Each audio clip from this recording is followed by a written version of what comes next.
भगवते रुद्राय नमस्ते रुद्रमन्यमभूतोऽध इषवे नमः नमस्ते अस्तु धन्वने बाहुभ्यामुत ते नमः या तयुषु शिवतमा शिवम् बभूवते धनुः शिवा शरव्या यातवतया नो रुद्रमृडया या ते रुद्रशिवा तनूरघोरा पापकाशिनी तया नस्तनुभाषन्तमया गिरिशन्ताभिचाकशीः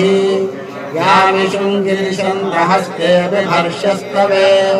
शिवाङ्गिरित्रताम् कुरु माहि पुंसीः पुरुषम् जगत्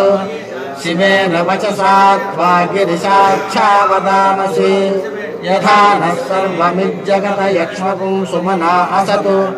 अध्यवोचमधिभक्ता प्रथमो दैव्योऽभिषक्